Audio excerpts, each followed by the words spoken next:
کیا انسان پہلے بندر تھا؟ یہ سائنسدانوں کا کہنا ہے کہ انسان پہلے بندر تھا، پھر آہستہ آہستہ آہستہ آہستہ وہ شعور پکڑتا گیا اور انسان بن گیا۔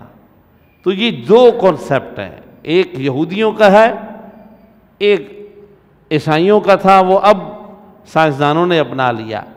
یہودی یہ کہتے ہیں کہ انسان پہلے انسان تھا اور پھر وہ بعد میں جانور بن گیا، مختلف سزاؤں کے اندر اللہ نے اس کو جانور بنا دیا۔ تو یہ جتنے جانور ہیں یہ سارے کے سارے وہ انسان تھے، وہ گناہوں کی وجہ سے وہ جانور بن گئے، تو انہی کی نسلیں اب چلی آ رہی۔ اور سائنس اور عیسائیت یہ کہتی ہے کہ پہلے جانور تھے سارے، بعد میں آہستہ آہستہ وہ انسان بنتے گئے، تو کچھ لوگ انسان بن گئے، کچھ جانور رہے۔ یہ عیسائیوں کا عقیدہ، اور اب سائنس بھی یہی کہتی۔ لیکن اسلام کی تعلیم کیا ہے؟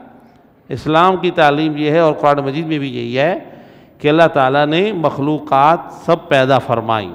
سب سے پہلے فرشتوں کو پیدا کیا، جنات کو پیدا کیا، پھر اور فرشتے پیدا کیے، اس کے بعد یہ نباتات، زمین، آسمان، جانور بھی سارے کے سارے پہلے بنا دیے۔ سب سے آخر میں اللہ نے انسان کو تخلیق کیا، کیونکہ یہ ساری کائنات سجی انسان کے لیے تھی، تو اسے آخر میں پیدا کیا۔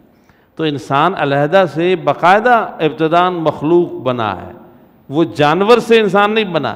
جانور اپنی جگہ تھے، انسان اپنی جگہ تھے۔ ہاں یہ ضرور ہوا کہ ہر نبی کی امت میں گناہوں کی سزا مختلف رکھی گئی، تو بعض انسانوں کو ان کی گناہ کی سزا میں جانور بنا دیا گیا تھا، جبکہ جانور اس سے پہلے بھی موجود تھے۔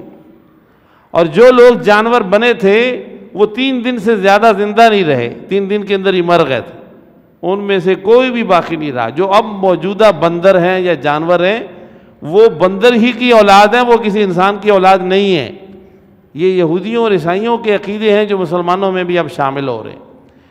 اس میں کوئی شک نہیں کہ کچھ انسانوں کو جانور بنایا گیا سزا کے طور پر، لیکن وہ جانور بنے ہوئے انسان جو جانوروں کی شکل اختیار کر گئے تھے وہ سزا کے طور پر تھے، اور وہ 3 دن کے اندر اندر مر گئے تھے۔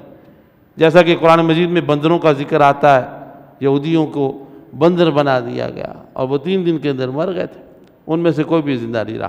اللہ تعالیٰ سمجھنے کی اور عمل کرنے کی توفیق عطا